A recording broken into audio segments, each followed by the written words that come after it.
무덤 문이 열리고 마른 뼈 살아나네. 주로 인해 거짓은 무너지고 진리가 선포되네. 이곳에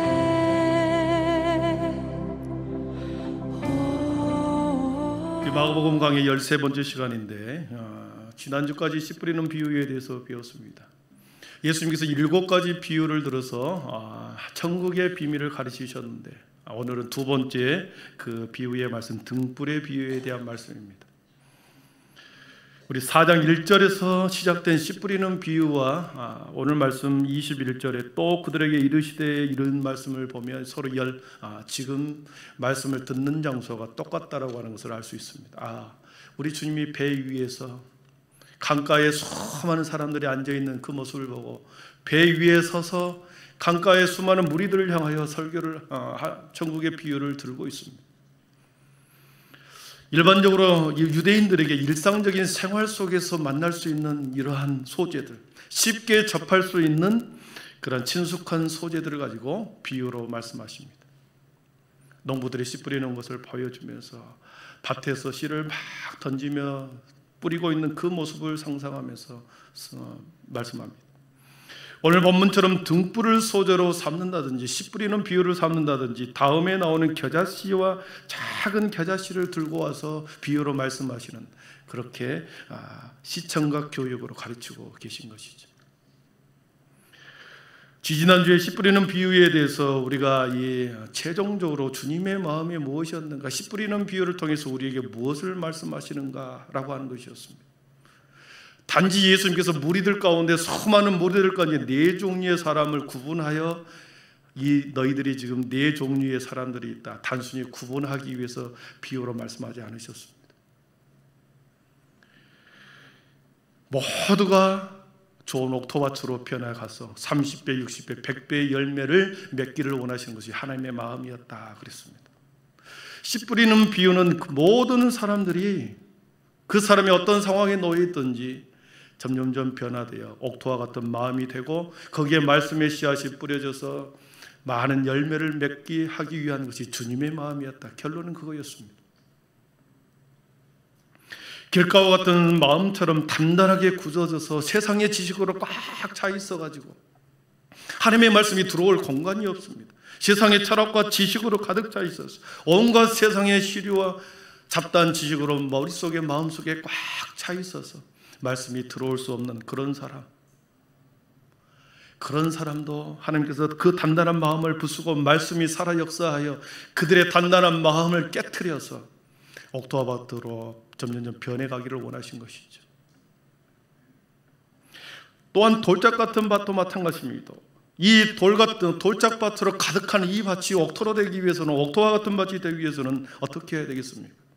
그 밭에 있는 돌을 뽑아내야 되겠죠. 골라내야 되겠죠. 우리 속에 있는 수많은 그러한 사탄이 점령하고 있는 이기적인 마음 성품들, 돌 같은 마음들, 이런 것들을 다 뽑아내어서 좋은 밭으로 점점점 그 밭들이 옥토와 같은 밭으로 변해가라는 것이죠. 가시떨기와 같은 밭도 마찬가지입니다. 우리 마음을 완전히 사로잡고 있는 세상의 염려, 근심, 걱정, 재물의 유혹, 이런 것들로 꽉 차 있는 우리의 마음들을 말씀으로, 하나님의 말씀으로 그들의 모든 것을 버리고 더 좋은 가치, 더 귀한 가치, 영원한 생명의 가치로 그들을 뽑아내라. 가시떨기와 같은 그런 것들을 뽑아내어서 세상의 염려로 가득한 그런 것을 뽑아내어 옥토와 같은 밭으로 변해가라, 그 말이죠. 그래서 진리의 말씀을 먼저 받는 우리들이, 세상에 우리 교회 안에서도 마찬가지고 세상에 많은 사람들이 길가처럼 돌짝같이 교회에 왔다가 살짝 갔다가 신앙생활을 그만두시는 분들, 교회 안에 앉아있지만 근심과 염려로 가득 차 있고 재물의 유혹에 가득 차 있어도 아직까지 좋은 옥토와 밭이 되지 않는 그런 상황이 되어 있다고 한다면 말씀으로 계속해서 가르치고 계속해서 우리의 복음의 말씀이 우리를 살아 역사하여 뽑아낼 건 뽑아내고, 그리고 갈아엎을 것은 갈아엎고, 골라낼 것은 골라내요. 우리의 마음밭이, 저와 여러분의 마음밭이 점점점 주님이 원하시는 옥토와 같은 밭으로 우리 주님이 기대하고 있는 것이죠. 그 기대의 마음을 가지고 첫 번째 씨 뿌리는 비유를 이렇게 들었던 것입니다. 사랑하는 성도 여러분, 우리 매일매일 완전한 좋은 밭이 옥토와 같은 밭은 될 수 없으나 그런 밭이 되기 위해서 날마다 우리가 주님의 말씀이 심겨지도록 우리의 마음속에는 수많은 이기적인 욕망들, 세상의 재물로 가득한, 세상의 유혹으로 가득한 것들을 다 끄집어내어서 옥토와 같은 밭으로 날마다 변화가기를 축복합니다. 여러분, 문제는 그것입니다. 길가와 같은 밭이 옥토와 같은 밭으로 변해갑니다. 돌짝 같은 밭이 옥토로 변해갑니다. 가시떨기로 가득한 밭이 옥토로 점점 변해갑니다. 그런데 안심할 수가 없습니다. 언제든지 밭은 다른 사람들이 그 길을 계속 짓밟고 가게 되면 또 길이 나게 되어 있습니다. 영적으로 깨어나지 않으면, 마음 상태가 영혼 상태를 잘 관리하지 않으면 어느 순간에 돌이 우리 마음속에 또 들어와 있고, 가시덤불로 수많은 잡초들로 우리 마음을 어느 순간에 다 점령해 버리더라는 것입니다. 뽑아내어도, 골라내어도, 잘라내어도 영혼의 상태를 우리가 계속해서 관리하지 않으면 언제든지 우리의 마음이 예전처럼 길가와 같이 돌짝밭으로 가시밭길로 변해버리더라는 것입니다. 그래서 성경은 뭐라고 말씀하십니까? 항상 깨어있으라. 항상 깨어있으라. 성령의 충만을 받으라. 성경은 우리들에게 이렇게 말씀하십니다. 사랑하는 성도 여러분, 항상 깨어있기를 축복합니다. 성령의 충만함으로 여러분의 마음속이 세상의 것들이 들어오지 않도록 성령의 충만으로 가득하여, 사단이 어떤 것을 가지고 우리의 마음을 흔들어 놓고 마음과 생각을 빼앗지 못하도록 성령 충만하고 날마다 깨어있기를 축원합니다. 그래서 우리들에게 주님은 말씀합니다. 선줄로 생각하는 자는 넘어질까 조심해라. 고린도서 10장 11절 12절 같이 읽어보겠습니다. 같이 읽어봅니다. 그들에게 일어난 이런 일은 기록되었느니라. 선줄로 생각하는 자는 넘어질까 조심하라. 그렇습니다. 사랑하는 성도 여러분, 우리가 오랫동안 신앙생활을 하면서 성령이 충만했다고 해도 지금 우리가 성령 충만하지 않으면, 예전에 기도를 많이 했어도, 예전에 깨어있어서 지금 우리가 잠들어 버린다고 한다면 아무런 소용이 없습니다. 지금 성령 충만하도록, 지금 깨어있도록 우리의 영혼 관리, 마음 관리를 꾸준히 해야 된다는 것입니다. 영적인 불이, 영적인 상태가 꺼지지 않도록, 소멸하지 않도록 우리는 늘 기름을 준비하고 성령 충만으로 살아가야 할 줄 믿습니다. 구약 성경에 등장하는 오늘 말씀에 성막 안에 등불이 있습니다. 등불에 대한 소재가 구약 성경과 신약 성경은 많이 등장합니다. 특별히 성막 안에 등불이 등장합니다. 구약 성경의 성막 안에 등불이 꺼지지 않도록 제사장의 직무 중에 첫 번째 직무는 늘 성전 안에 있는 불이 꺼지지 않도록 매일 그 불을 관리하는 것이 제사장의 첫 번째 임무였습니다. 성막 안으로 이렇게 들어가면 제일 앞에 번제단이 있고, 조금 더 들어가면 물두멍이 있습니다. 그리고 성소와 지성소로 되어 있는 또 다른 직사각형의 건물이 있죠. 성소 안으로 들어가면 오른쪽에는 떡상이 이렇게 놓여 있습니다. 왼쪽에는 7개의 금등대, 금촛대가 이렇게 있습니다. 그래서 이 7개로 되어 있는 금촛대의 불이 항상 꺼지지 않도록 날마다 이 불을 제사장이 관리를 했던 거죠. 그런데 이 7개의 금촛대는 무엇을 의미한가 봤더니 신약 성경의 요한계시록 1장 20절에 그것이 분명하게 가르쳐주고 있습니다. 우리 한번 읽어보겠습니다. 내가 본 것은 내 오른손에 7별의 비밀과 또 7 금촛대라. 7별은 7 교회의 사자요 7 촛대는 7 교회라. 아멘. 요한 사도에게 보여줬던 성막 안에 있는 왼쪽에 7 금촛대는 그 7 교회를 의미한 것이다. 그래서 교회는 빛을 발해야 된다는 것입니다. 성소 안에 금촛대를 향하여 항상 꺼지지 않도록 불을 살려두신 이유는 그 빛이 지속적으로 계속적으로 꺼지지 않고 성전 안에 성소를 비추도록 해서 하나님의 영원성과 하나님의 불변성을 이렇게 표현해 주기 위해서 불을 꺼지지 않게 했습니다.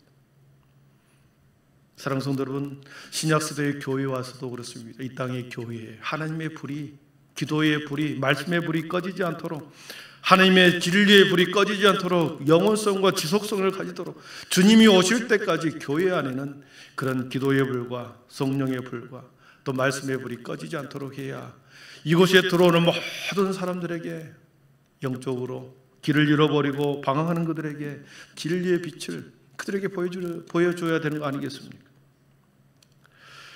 그런데 이 7교회 중에 빛의 사명을 감당하지 못한 에베소 교회에 대한 책망이 하나 나옵니다.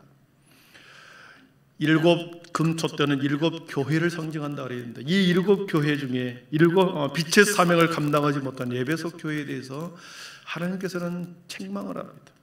우리 한번 계시록 2장 5절을 한번 같이 읽어보겠습니다. 같이 읽습니다. 그러므로 어디서 떨어졌는지를 생각하고 회개하여 처음 행위를 가지라. 만일 그리하지 아니하고 회개하지 아니하면 내가 내게 가서 내 촛대를 그 자리에서 옮기리라. 아멘. 내 촛대를 그 자리에서 옮기리라. 촛대가 뭡니까? 등잔불을 올려놓은 그런 물건이죠. 등불을 올려놓은 그 촛대, 그 촛대 위에 등불을 올려놓고 계속해서 빛이 비춰야 되는데 그 촛대를 옮겨버리겠다. 옮겨버리면 옮긴 곳에는 빛이 있지만 옮겨진 그 자리에서는 남아있는 곳은 다시 어둠으로 가득하겠죠. 그동안 비추고 있던 그 빛은 사라지고 그곳은 깜깜한 곳이 되어버릴 것입니다. 하나님의 영광이 떠나가신 그곳, 하나님의 빛이 떠나간 그곳에서는 그렇게 어둠이 다시 죄악의 그늘이 드리워진다는 것입니다. 사랑하는 성도 여러분, 하나님의 영광이 내 삶에, 우리 가정에, 우리 교회에 떠나가지 않도록 우리는 그 하나님의 빛을, 촛대를 붙들어야 합니다. 아멘. 매일매일 성전에 와서 하나님, 우리 교회가, 내 가정이, 내 인생이 하나님의 영광이 떠나가지 않도록 내가 깨어있겠습니다. 우리 교회가 깨어있게 해 주십시오. 말씀으로 살아있게 해 주십시오. 그렇게 날마다 기도하기를 축복합니다. 또한 시편 119편 108절에는 이렇게 기록합니다. 주의 말씀은 내 발의 등이요 내 길의 빛이니이다. 등과 빛에 대해서 또 말씀합니다. 내가 걸어가는 모든 길에 주님의 여호와의 말씀이 내가 걸어가는 길에 빛이 된다, 길이 된다, 등불이 되어주신다. 그래서 우리가 실족하지 않게 걸어가도록, 사단이 우리를 넘어뜨리지 못하도록 주의 말씀이 내 걸어가는 길에 등불이 되어주신다. 그래서 말씀을 붙들고 삽시다 하는 이유가 거기에 있습니다. 말씀 따라서 우리가 율법과 법도를 따라 행할 때 우리는 빛을 따라 살아가는 자들에게 실족하거나 넘어지지 않는다. 성경은 말씀하십니다.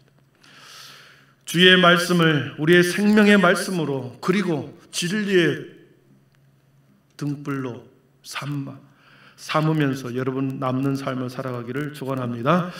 구약 성경에 나타나는 빛에 대해서 여기까지였다 그런다면 신약 성경에서 빛에 대해서 우리에게 말씀합니다.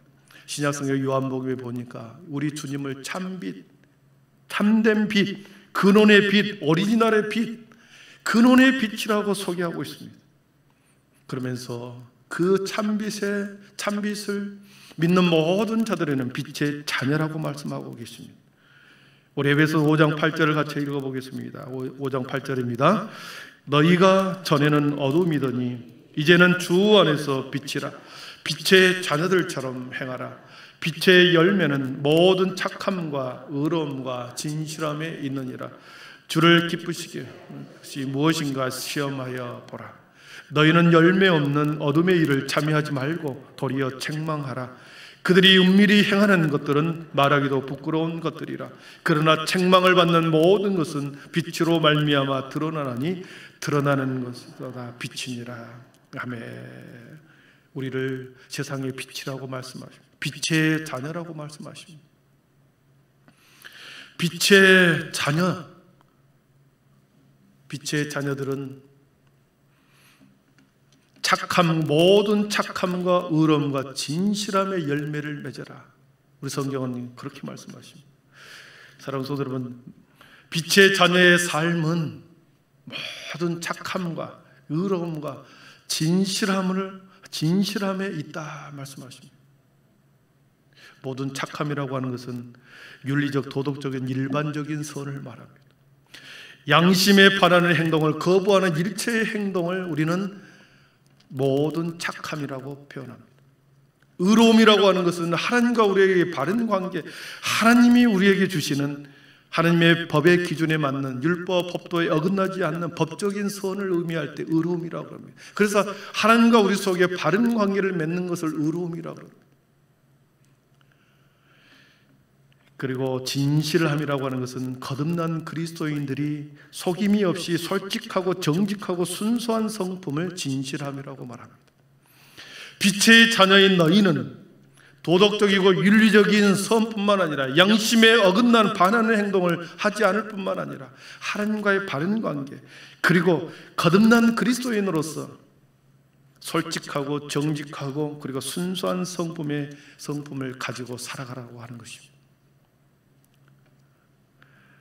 여러분, 저와 여러분을 이러한 빛의 자녀라고 했는데 빛의 자녀의 사명이 뭡니까? 세상에 우리가 세워지는 그곳에, 우리가 있는 그 자리에 빛을 발하기 위해서 우리를 빛의 자녀로 삼으신 것이죠.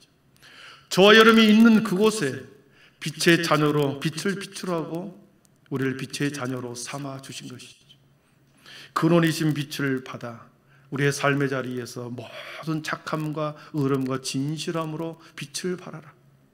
그래서 믿지 않는 사람들로 하여금 어둠의 영에 사로잡혀 있는 그들에게 너희들의 빛을 보고 그들이 주님의 말씀, 주님의 빛 가운데로 들어오게 하기 위해서 우리를 빛의 자녀로 삼으셨습니다. 그래서 우리의 사명은 세상을 밝히는 빛의 사명자로 우리를 부르신 줄 믿습니다. 사랑하는 성도 여러분, 귀한 사명이 저와 여러분에게 주었습니다. 먼저 우리가 속한 그곳에서 보든 보지 않던 모든 착함과 의로움과 진실함으로 행할 때 누군가가 믿지 않는 영혼이 우리의 모습을 보면서 그들이 하나님의 비단으로 들어온다라고 하는 것이죠. 오늘 말씀해 보니까 등불을 어디에 켜놓아야 하는가, 오늘 우리들에게 말씀해 주었습니다. 저와 여러분의 세상 가운데서 숨어서 사는 것이 아니라 저와 여러분을 등불이라고 그랬는데, 빛의 자녀라고 그랬는데 어디에서 살아야 되는가, 어디에 우리의 존재가 어디에 있어야 하는지를 말씀해 주고 있습니다. 세상의 한복판에서 빛의 자녀로 살아가라 그랬는데 저와 여러분이 서 있어야 할 빛의 자리가 어디인가, 오늘 본문은 우리들에게 그것을 가르쳐 줍니다. 우리 21절을 한번 같이 읽어보겠습니다. 21절입니다. 같이 읽습니다. 또 그들에게 이르시되 사람이 등불을 말 아래에나 평상 아래에 두려 함이냐, 등경 위에 두려 함이 아니냐 하며. 말 아래, 여기서 말은 타고 다니는 말이 아닙니다. 말은 큰 통을 말합니다. 대로 주고 말로 받는다 할 때 그 말을 큰 통을 말합니다. 평상이 뭡니까? 우리가 예전에 우리 마당에 평상 깔아놓죠. 작은 식탁입니다. 그곳에서 우리가 심을 안고 그 아래에서 우리가 눕기도 하고 거기서 밥을 먹기도 하는 침대의 형태입니다.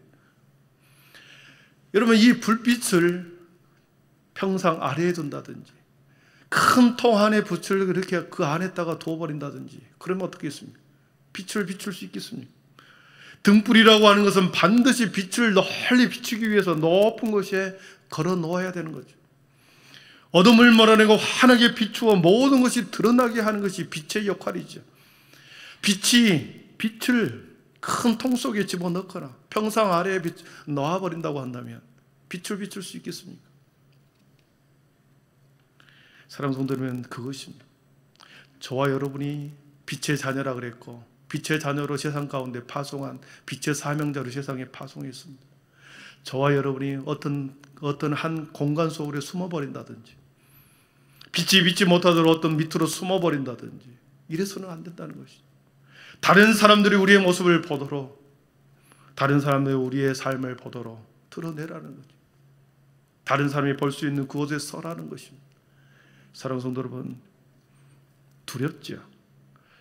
다른 사람, 우리가 정직하게 살아가는 건 매우 어렵습니다. 그리고 다른 사람을 의식하며 살아가는 것처럼 스트레스 받는 게 없습니다. 그러나 빛의 자녀로 우리를 부르셨고 빛의 사명자로 세상에 보내셨는데 얼마나 큰 특권을 우리에게 주신 것입니까? 우리가 다른 사람이 보든 안 보든 주님 앞에서 착한 삶을 살고 하나님과의 바른 관계를 맺고, 그리고 거듭난 사람으로서의 어느 곳에 있든지 착함과 진실함으로 살아갈 때 그렇게 빛을 비추고 있다고 한다면 우리는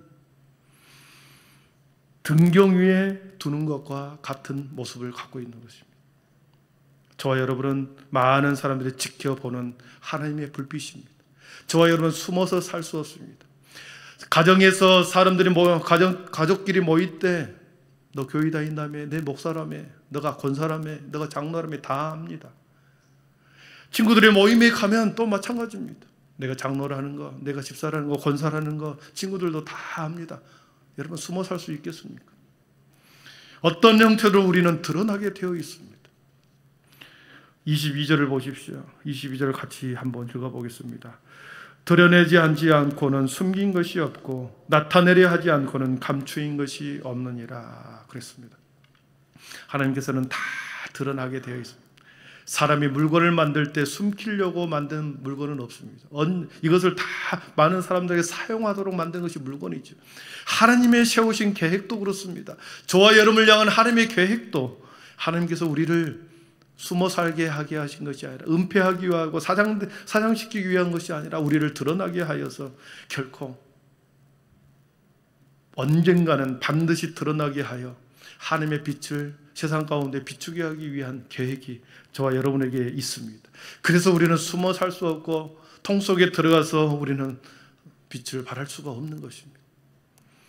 말씀을 정리하겠습니다. 등불비를 통하여 구약시대 때부터 내려온 성막 안에서 켜놓은 그 불빛은 예수 그리스도였습니다. 꺼지지 않는 불, 영원한 불, 그것은 예수 그리스도를 상징합니다. 재림의 주님이 오실 때까지 그 불빛은, 참된 빛은 이 세상에서 결코 소멸하거나 꺼지지 않는 참빛이었습니다. 때가 참에 하나님의 경륜 속에 우리 주님이 세상 가운데 나타났고, 세상 가운데 나타나서 수많은 사람들에게 하나님의 나라의 비밀을 가르치기 시작합니다. 갈릴리 해변을 돌아다니면서 사람들에게 내가 메시아요, 하나님의 나라가 이런 곳이라고 하는 것을 비유로 가르치기 시작하신 거죠. 때가 찼고 하나님의 경륜이 때가 되어서 자신이 하나님의 아들이신 것을, 그리고 하나님의 나라가 천국이 얼마나 소중한 것인가를 예수님께서 가르치기 시작한 것이죠. 3년 반 동안 그렇게 우리 주님은 빛으로 세상 가운데 빛을 비추고 돌아다녔습니다. 그러면서 우리들에게 말씀하시기를 너희들도 똑같은 세상의 빛이다. 내가 사라져도, 내가 하늘 보좌에 올라가도 너희들이 이 땅 가운데서 빛의 자녀로 너희들이 숨어 살 것이 아니라 삶의 자리에서 드러내요 등경 위에 두신 빛처럼 너희들도 세상 가운데서 모든 착함과 진실함과 의로움으로 살아. 하나님의 빛이 너희의 세상 사람들에게 예수님의 빛을 너희를 통하여 보게 하라. 우리들에게 말씀하셨습니다. 사랑하는 성도 여러분, 빛의 자녀로 살아간 것이 얼마나 큰 은혜입니까? 여러분 두렵습니까? 아니면 영광스럽습니까? 우리는 영광된 주님의 빛의 자녀인 줄 믿습니다. 오늘도 말씀 따라서 삶의 자리에서 숨지 마시고 내가 그리스도인이라는 것을, 내가 예수님을 증언하는, 내가 예수님을 믿는다라고 하는 사람을 다른 사람에게 증언하는 증언자에 드러내는 저와 여러분의 인생이 되기를 축복합니다. 우리 교회에 좋은 소식이 들려옵니다. 전도의 은혜를 받았다. 그래서 어떤 분은 익산역에 가서, 여기 앉아 계시는 권사님이 계시는데 익산역에 가서 사람들에게 이리 한빛교회에서 나왔다 하는 예수님을 믿으시라 전도하는 사람이 있고, 또 여기 와 계신 권사님이 계십니다. 북부시장에 가서 누가 시키지도 않았는데 이렇게 복음을 전하는 분이 계십니다. 교회에 전도용품을 좀 만들어주세요. 그래서 3,000개 준비해놨습니다. 여러분, 전도의 은혜가 있으신 분들은 세상 가운데 내가 숨지 않고 빛의 자녀인 것을 드러내기를 원하시면 우리 함께 빛의 자녀로 세상 가운데 빛을 발하며 착함과 진실함과 의로움으로 살아가 우리의 사명을 잘 감당하는 빛의 자녀가 되어 주님을 기쁘시게 하는 저와 우리 모두가 되기를 축원합니다. 기도하겠습니다.